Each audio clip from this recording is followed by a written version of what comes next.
I was 15. I grew up in a theater family, so I would go to summer acting programs when I was a kid. I took my first unarmed stage combat class when I was 11. I started studying acting and dance and movement around that time too. And I started studying sword work and weapon work pretty seriously at about 14. Started working professionally in theaters in Pittsburgh at 16, and it's just been a life course ever since.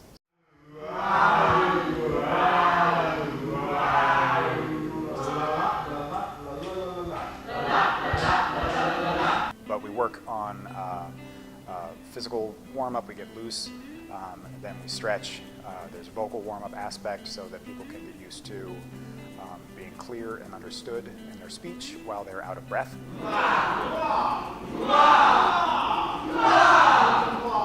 For this class, as you observed in our warm-ups, we spend about 10 minutes playing games that are, everything I do has a very specific goal, even if I don't tell them what it is.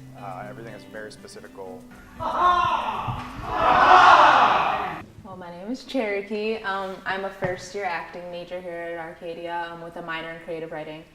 And I took this class because, number one, it's always been my favorite thing. Like, I've done it for the past 2 years. I did it my junior and senior year of high school, and it's always been really important to me. And when I found out I could take the class, I just kind of had to, you know? Everything is predicated on safety.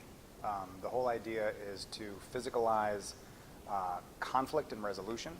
All plays are based on conflict and resolution. So this is the physical embodiment of that. It needs to be safe, it needs to be repeatable, and it needs to look good.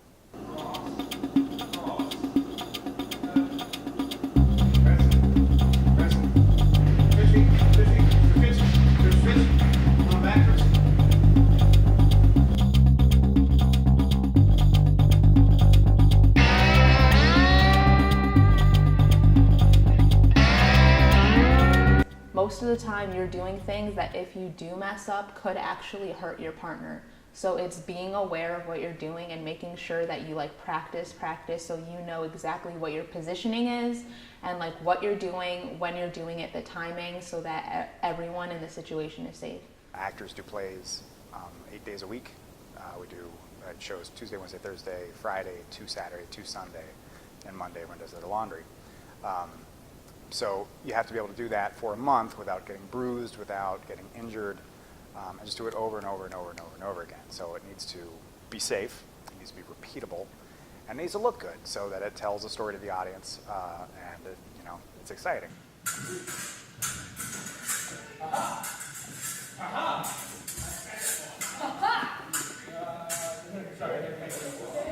It has to be well acted. If it's not acted, then it's just movement.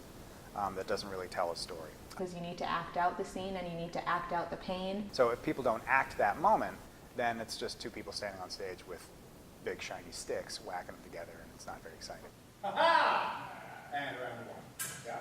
I think it's a great acting tool, whether or not you ever are lucky enough as an actor to engage in theatrical violence in the context of a production.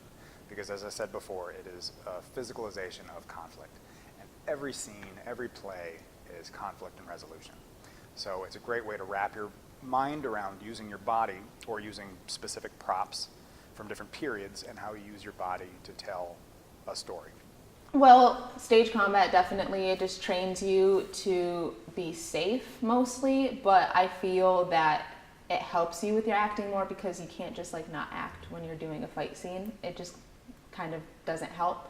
But then also it does train you for becoming certified in stage combat and becoming, say, a stunt double, but that takes a lot more work. It's informed by martial practice. We just worked on unarmed, we worked on sword fighting. It's all informed by the real stuff, but it has to be bigger to play for an audience. And if you imagine the small theater at Arcadia or a gigantic theater of 1,500 seats, it has to be able to play at the back row of the balcony. And if you do a tiny little punch like you do in real life, it's too small to see, it's over too quickly, so the audience can't tell what happened. So we need to make things bigger than life and bigger than they would be in real life to tell the story and let everyone see and get caught up with what's happening. Half pass. The left drum.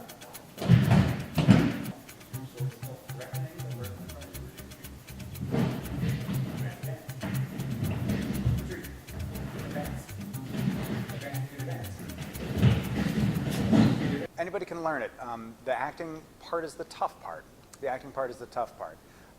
This semester, we have more theater majors than I've had in other semesters. Some semesters I had one theater major and a lot of folks who, bio majors, math majors, who take it as an artistic expression class, which is great, but sometimes it's people who don't do public speaking or who aren't used to getting up in front of a group of people and being expressive, making sound.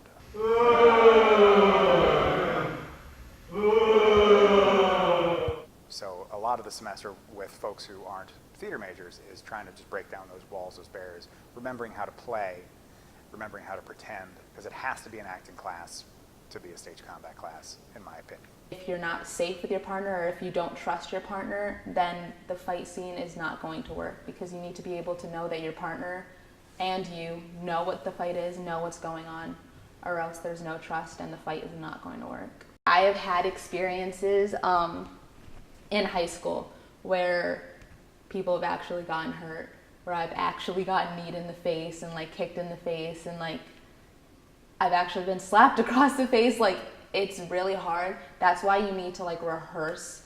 That's like so important, because you need to know every single point you're going to make, because even one mess up can actually hurt someone, and then it can mess up the entire fight scene.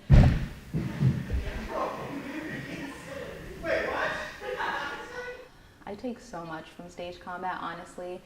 Just the second I started it, my junior year of high school, I just knew that it was going to become something very important to me. It's like teaching anything. It's like teaching any skill.